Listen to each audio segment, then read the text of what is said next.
سبيل الدموع سبيل مريح تنهدى يا صاحي.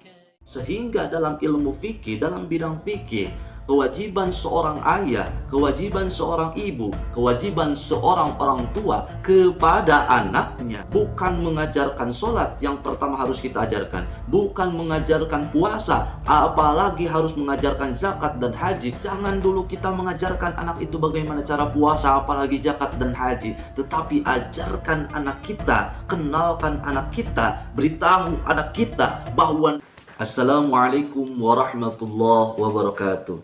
Bismillah billah walhamdulillah wala hawla wala quwwata illa billah.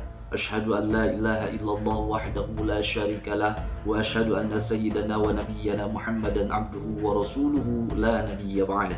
Allahumma salli wa sallim wa barik ala sayyidina Muhammadin wa ala alihi wa ashabihi wa man ittaba'ahu ila yaumil qiyamah.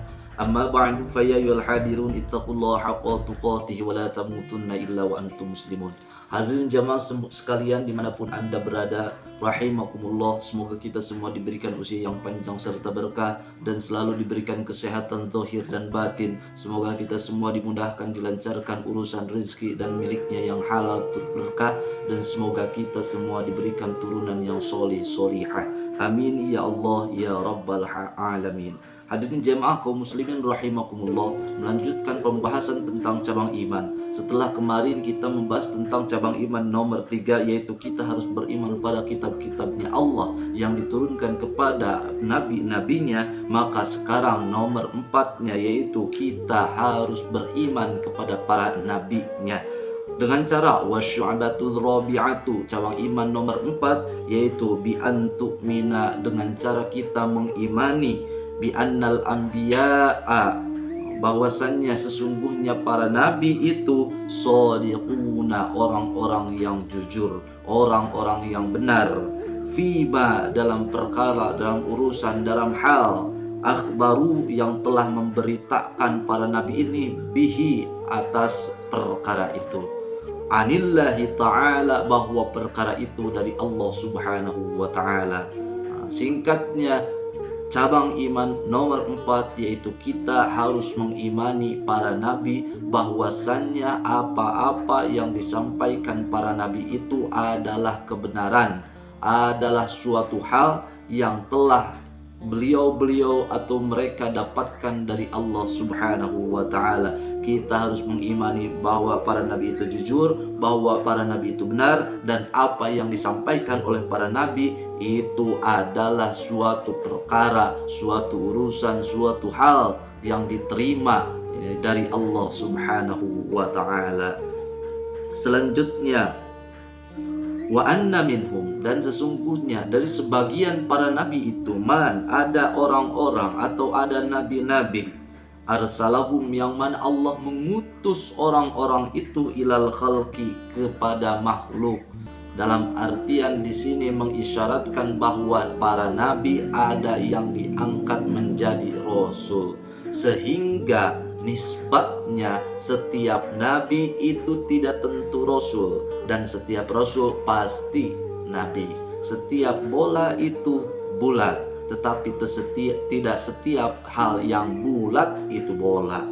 Jadi kalau dikatakan ia rasul maka pasti ia nabi, tetapi kalau dikatakan ia nabi belum tentu ia rasul.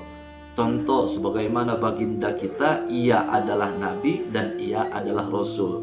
Jika ia dikatakan rasul maka pasti ia adalah nabi, tetapi belum tentu seorang nabi itu rasul. Seperti Nabi Syis, Nabi Syis putra daripada Nabi Adam, ia adalah nabi tetapi ia bukan rasul. Sehingga di sini bisa jelaskan bahwa perbedaan antara nabi dan rasul itu, kalau nabi tidak diperintahkan untuk menyampaikan apa yang ia dapatkan dari Allah. Bahkan nabi itu ada yang cuma hanya untuk diri pribadinya sendiri, ataupun ada yang cukup untuk keluarganya sendiri, tidak disampaikan ke khalayak ramai atau ke orang-orang, ke masyarakat, ke kaumnya, tidak.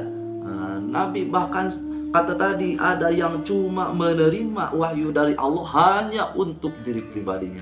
Tetapi Rasul itu sudah jelas, kalau ia sudah berpangkat Rasul, maka pasti harus ada tabligh, yaitu menyampaikan kepada halayak ramai, kepada makhluk-makhluk, kepada masyarakat, kepada kaumnya, tergantung Allah menyuruhnya untuk menyampaikan ke siapa. Hadirin jamaah kaum muslimin rahimakumullah, mengenai jumlah para nabi yang tidak rasul dan para rasul yang pasti nabi itu, sebagian ulama berpendapat bahwa jumlah para rasul itu 313, sedangkan para nabi ada 124.000.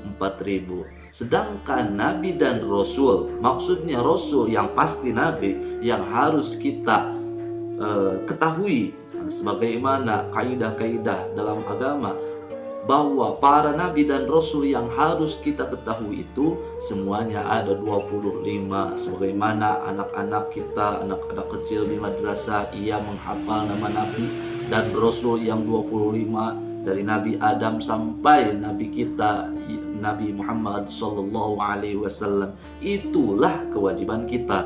Kita selaku umat Islam itu jangan sampai menyepelekan bahwa kita tidak tahu nama-nama Rasul Nabi yang memang wajib kita ketahui. Sehingga dalam beberapa kitab para ulama ia menyampaikan bahwa nama-nama 25 Nabi yang tertera di dalam Al-Quran itu ini. Bahkan ada yang menazamkan sebagaimana yang tertera di kitab Kasyifatus Saja, Asma'ur Ruslim bil Qur'anin alaika tajib dan sebagainya. Itu mengingatkan kita selama kita hidup harus mengingat nama-nama Nabi yang 25. Itu adalah kewajiban. Apalagi kita harus mengenal sosok baginda kita Nabi Muhammad Sallallahu Alaihi Wasallam, sehingga dalam ilmu fikih, dalam bidang fikih, kewajiban seorang ayah, kewajiban seorang ibu, kewajiban seorang orang tua kepada anaknya, bukan mengajarkan sholat yang pertama harus kita ajarkan, bukan mengajarkan puasa, apalagi harus mengajarkan zakat dan haji, tetapi kewajiban seorang orang tua kepada anaknya yang pertama yaitu harus mengajarkan atau memberitahu anak bahwa Nabi kita namanya Muhammad bin Abdullah, lahirnya di kota Mekah, ia hijrah ke Madinah, dan dipendamnya atau di wafatnya atau dimakamkannya di Madinah. Itu pertama suatu ilmu yang harus kita ajarkan kepada anak-anak kita. Hatta alal amri bis sholat, sehingga dalam urusan sholat jangan dulu kita mengajarkan anak itu sholat, jangan dulu kita mengajarkan anak itu bagaimana cara puasa, apalagi zakat dan haji, tetapi ajarkan anak kita, kenalkan anak kita, beritahu anak kita bahwa Nabi kita itu namanya Muhammad, ayahnya Abdullah, ibunya Aminah dan sebagainya. Ia lahir di kota Mekah, ia hijrah ke Madinah, ia meninggalnya pun di kota Madinah. Itu hal pertama yang harus kita ajarkan selaku orang tua kepada anaknya. Hadirin jamaah kaum muslimin rahimakumullah, untuk apa para rasul ini diutus ke makhluk-makhluk atau ke halayak atau ke publik atau ke orang ramai atau ke kaumnya? Lihidayatihim, untuk menjadi wasilah penyampai hidayah, untuk memberikan petunjuk dari Allah Subhanahu wa Ta'ala, untuk menjadi pelantara sampainya petunjuk dari Allah Subhanahu wa Ta'ala. Buat apa petunjuk itu? Watakmili ma'asyihim. Buat apa petunjuk itu? Untuk menyempurnakan kehidupan kita. Jadi diutusnya para rasul kepada kita selaku makhluk, selaku umat, tiada lain untuk menyampaikan hidayah, petunjuk-petunjuk untuk hidup, dan watakmili ma'asyihim, dan untuk menyempurnakan kehidupan kita sehingga sempurnalah kehidupan kita. Tahu tata aturan bagaimana hidup agar tenang, tentram, aman, dan disayang oleh Allah Subhanahu wa ta'ala.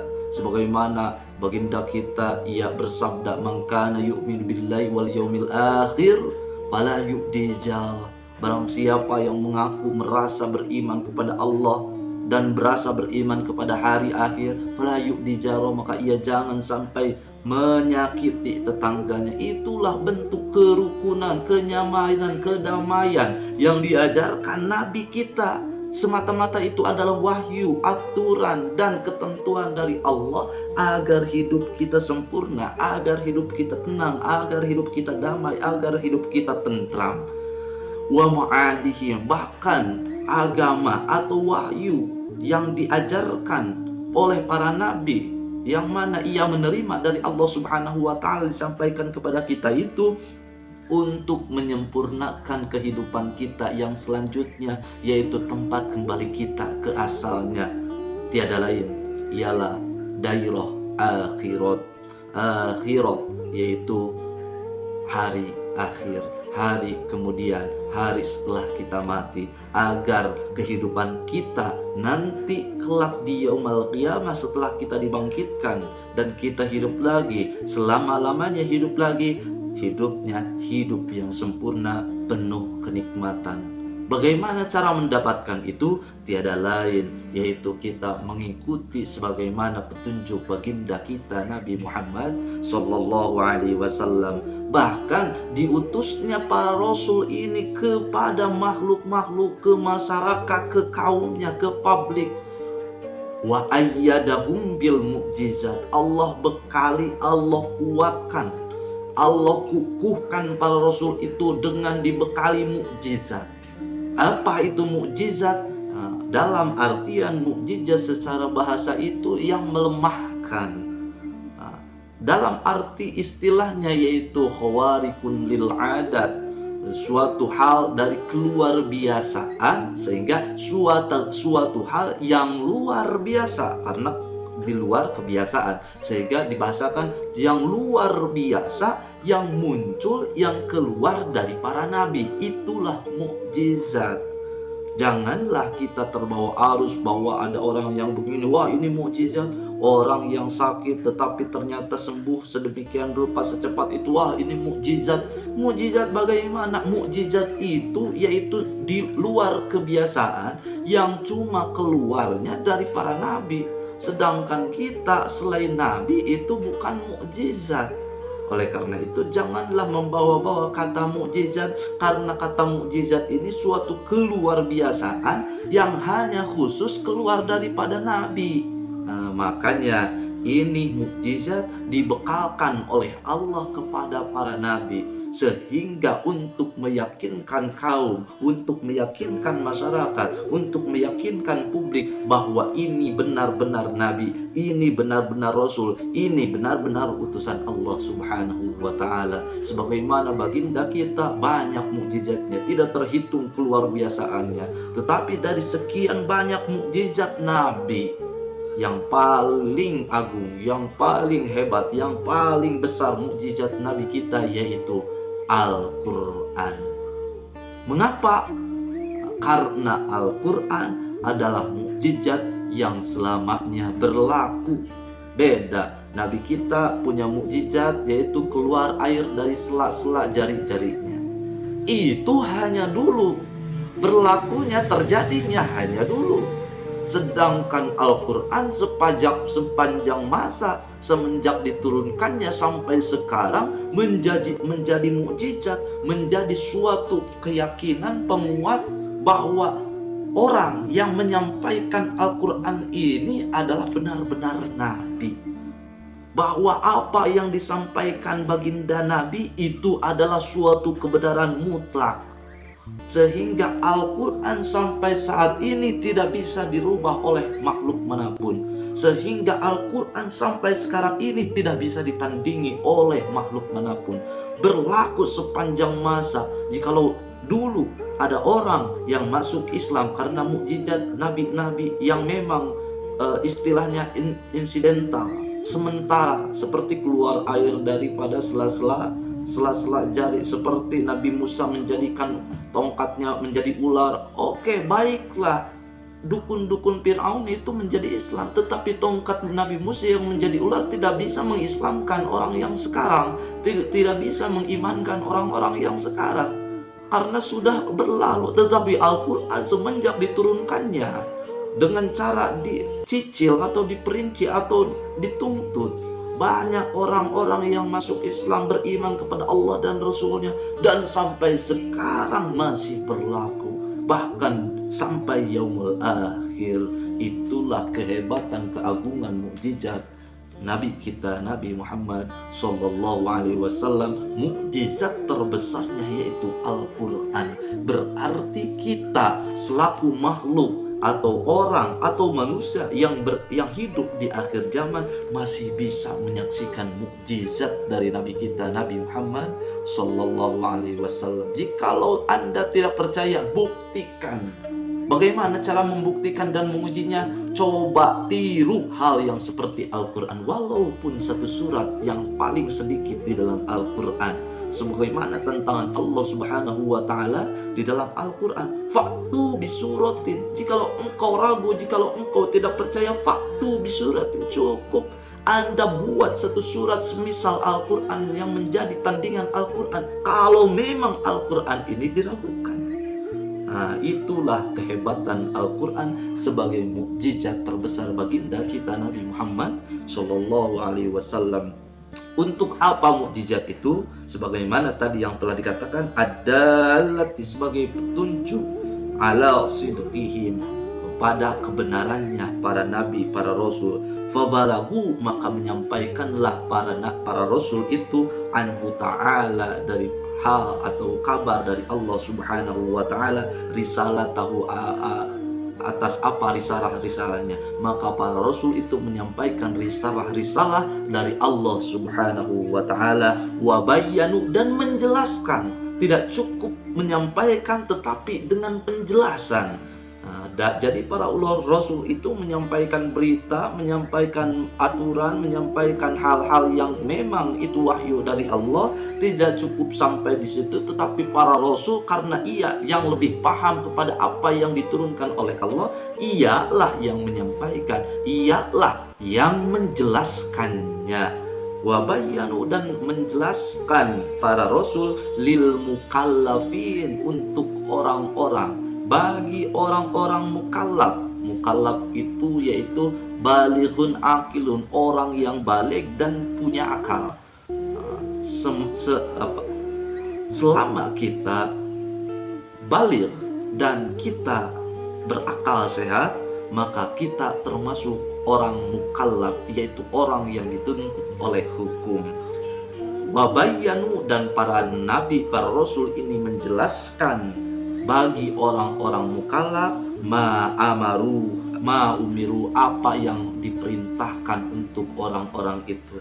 Sebagaimana sholat, nah Anda itu diperintah oleh Allah untuk mengerjakan sholat. Caranya Nabi lah yang menjelaskan, bibayanihi, dengan penjelasannya. Itulah cabang iman nomor 4, yaitu kita harus mengimani bahwasannya para nabi itu adalah orang-orang yang jujur, orang-orang yang benar, dan apa yang para nabi sampaikan, yang para nabi kabarkan, itu semata-mata dari Allah Subhanahu wa Ta'ala. Hadirin jamaah kaum muslimin rahimakumullah, secara singkat pun mungkin demikian daripada penjelasan cabang iman nomor keempat. Mari kita lanjut ke cabang iman nomor 5 yang insya Allah kita akan lanjut pada video yang selanjutnya. Oleh karena itu, tetap stay di channel Kalam Ulama TV agar Anda tidak ketinggalan step by step daripada cabang iman yang 77 itu, agar kita semua bisa mengamalkan dan kita semua mempunyai keimanan yang sempurna.